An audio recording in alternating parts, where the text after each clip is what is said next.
c'est bon. Il n'est pas tout à fait 11h30 apparemment.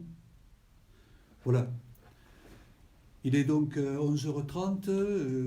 J'ai plaisir, chère Grolène et chère Grolène, à vous retrouver aujourd'hui pour ce temps d'échange, ce lien maintenu entre nous et l'occasion, bien sûr, de vous apporter des informations et puis de répondre à vos questions. D'abord, je voudrais revenir sur la question de la réponse sanitaire pour insister encore une fois, comme j'ai pu le faire hier, que la communauté sanitaire locale est parfaitement organisée pour répondre dans le cadre des règles qui s'imposent à tous à une parfaite réponse. Donc, vous pouvez téléphoner à vos médecins généralistes. Je sais que les infirmières diplômées d'État, donc libérales, sont partout dans la ville. Les pharmaciens et tous les acteurs du soin sont mobilisés. Donc téléphonez à vos cabinets médicaux. Ils sont parfaitement organisés pour vous dire quelle est la conduite à tenir pour parfaitement réguler les consultations et répondre à toutes les demandes. Donc je vous engage bien sûr à le faire. Une information nouvelle par rapport à hier pour la réponse sanitaire. J'ai eu au téléphone la spécialiste, l'ophtalmologue du Grau-du-Roi, et donc elle m'a dit qu'elle s'était organisée pour répondre aux urgences. Il faut passer par son secrétariat et elle a dédié des horaires pour pouvoir répondre à des urgences ophtalmologiques. Sur l'appel auprès des cabinets médicaux, les organisations sont différentes d'un cabinet à l'autre, mais quelquefois on passe par des secrétariats services téléphoniques et il faut bien reconnaître que sur certains horaires, il y a un encombrement et donc il faut s'armer un petit peu de patience pour avoir la réponse, mais vous avez une réponse à un moment ou à un autre.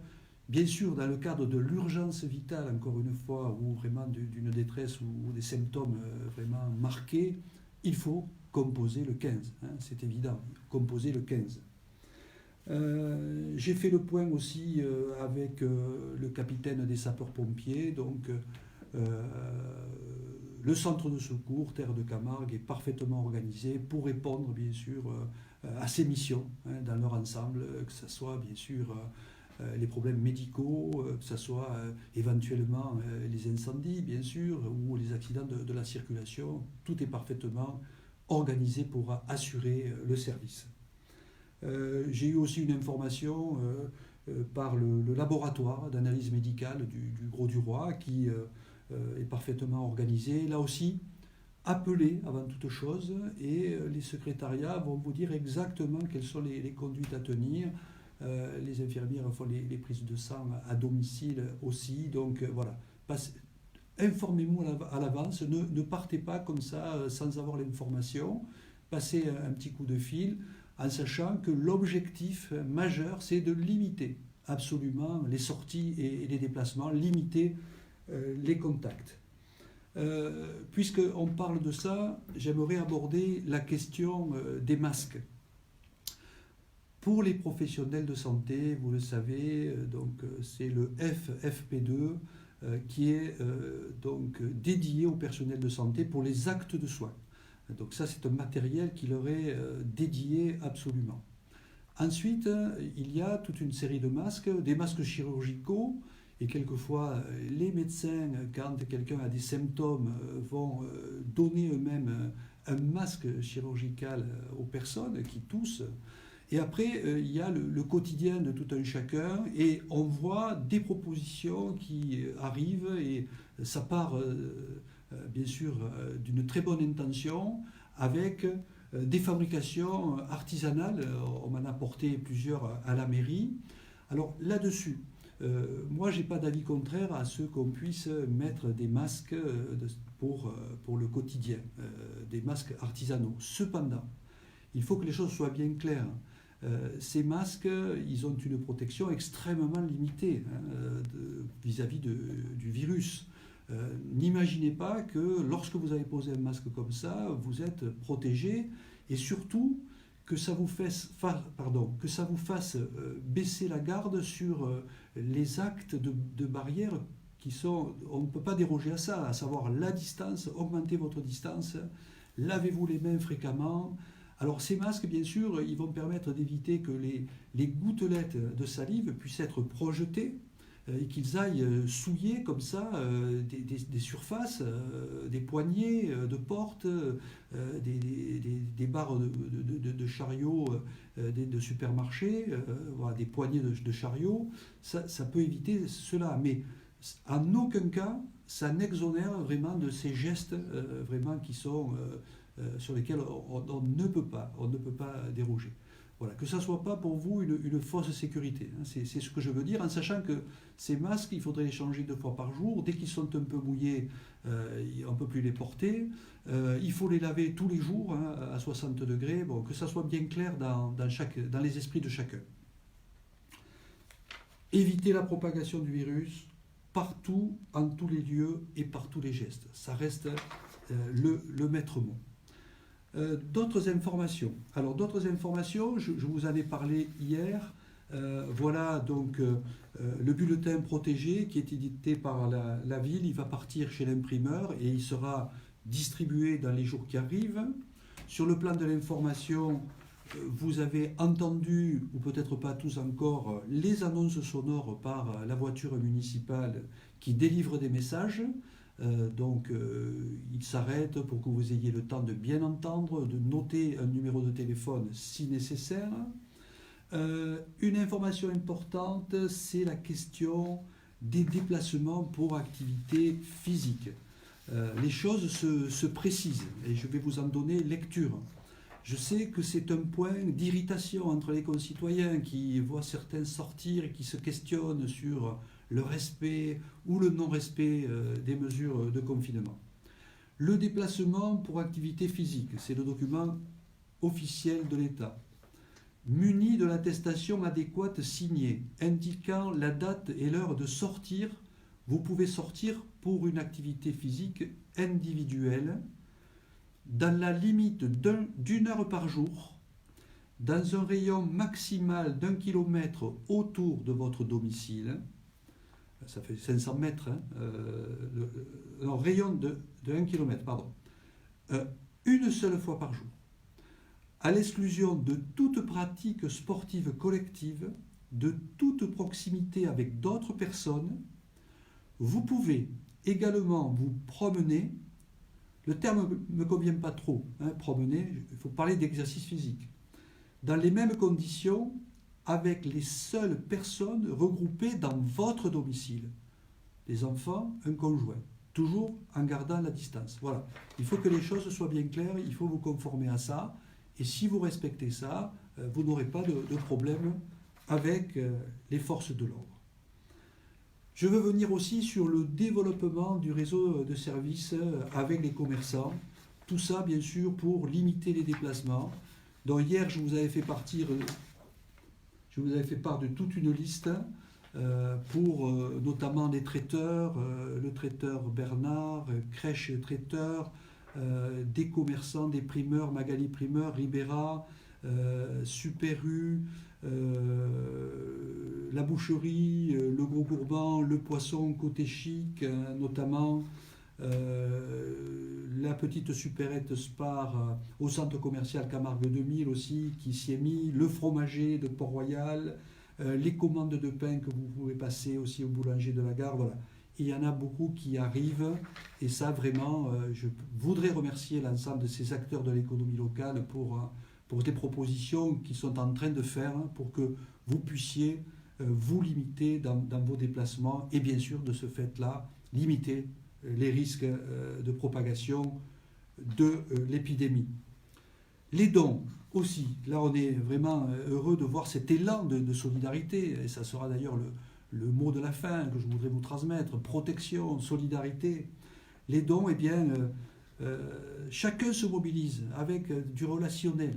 Et c'est ainsi que maintenant on a un contact avec la société LVMH pour, je l'espère, pouvoir avoir une livraison conséquente de gel hydroalcoolique. toujours par les liens personnels, on va avoir une livraison de Charlotte de protection, 5000 pour justement protéger les acteurs du soin en médecine de ville, à l'EHPAD, aux aigues marines lorsqu'ils ont à faire des soins auprès de personnes qui seraient atteintes du Covid. De la même façon aussi, les masques, le Casino Flamingo a retrouvé un stock, 2400 masques pour des FFP2, justement pour les acteurs du soin. Merci, on les a récupérés bien sûr, et on s'occupe de la répartition équitable des choses, notamment avec les pharmacies. On a reçu aussi donc un chèque en soutien pour les actions du CCAS de la part de M. Toré Mocha d'Alliance. Ça fait chaud au cœur, vraiment, de voir ces élans de solidarité qui se mettent en place. Oui, accompagner aussi les acteurs de l'économie locale. Je les ai évoqués, mais bien entendu, là aussi, la collectivité, tous les organismes, donc depuis l'État, les organismes consulaires, tous les organismes professionnels se mobilisent pour venir accompagner les acteurs de l'économie locale. C'était important, bien sûr, parce que notre crise, bien sûr, elle est sanitaire, mais elle est sociale, elle est bien sûr économique. La collectivité aussi va faire le nécessaire en termes d'exonération de taxes et de redevances sur chaque acteur de l'économie locale, que ce soit bien sûr les commerçants, les terrasses, l'occupation du domaine public, les parkings et aussi les pontons pour le tourisme et la pêche professionnelle. On fera le nécessaire. Vous dire aussi que les acteurs de l'économie s'organisent. J'ai eu une conversation avec Jean-Marie Lopez de Big Mat notamment. Ils sont parfaitement organisés pour poursuivre d'abord de la livraison à domicile de matériaux et aussi servir les artisans pour poursuivre les chantiers qui sont en cours.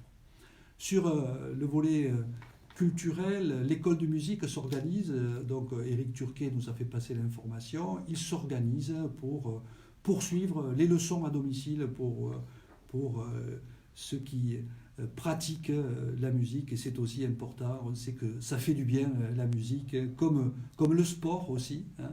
Et Karine Gaillard continue tous les jours à vous proposer ce quart d'heure de gym en sa compagnie. N'hésitez pas de la suivre dans ses bons conseils.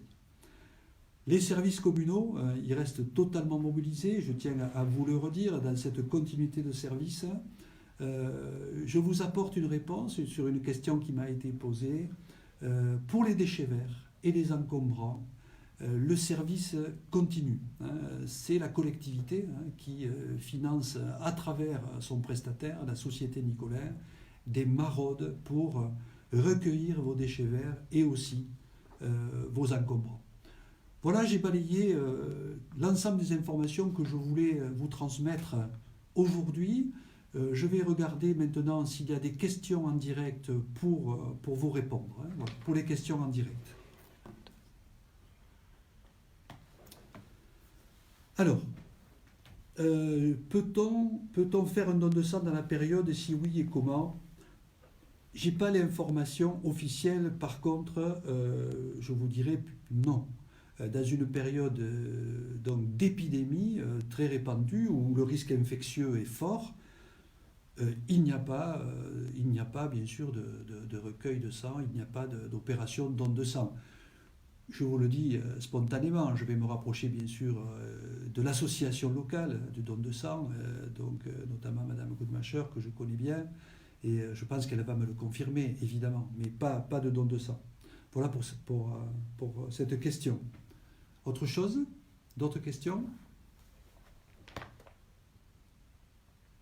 Alors, oui, alors les désinfections dans l'espace urbain, donc sur le mobilier notamment, et ainsi que sur la voie publique. Alors ici au Grau-du-Roi, je vous l'ai dit hier, la société Nicolin a commencé à faire une pulvérisation avec ses autolaveuses dans la rue, avec un produit désinfectant.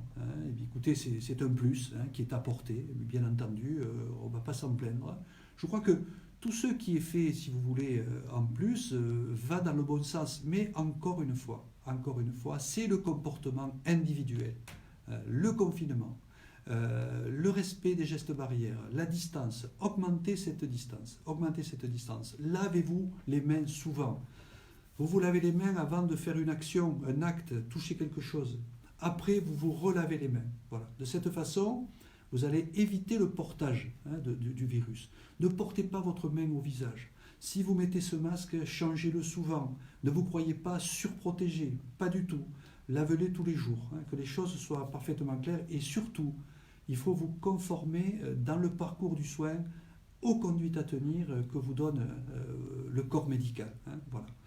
Je conclus sur ces deux mots, je vous l'ai dit, protection, se protéger soi, protéger les autres. C'est un acte collectif, c'est un acte de solidarité.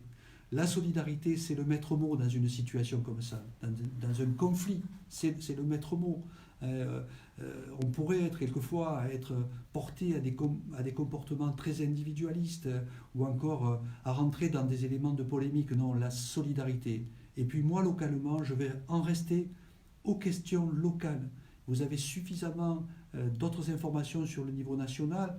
Il y a la parole qui circule, des débats qui s'instaurent. Mais ça, c'est aussi une bonne chose. Ça fait partie de la démocratie. En tout cas, en ce qui me concerne, bien sûr, ici, on va rester sur du pratico-pratique pour être efficace ensemble. Merci et à très bientôt. À demain.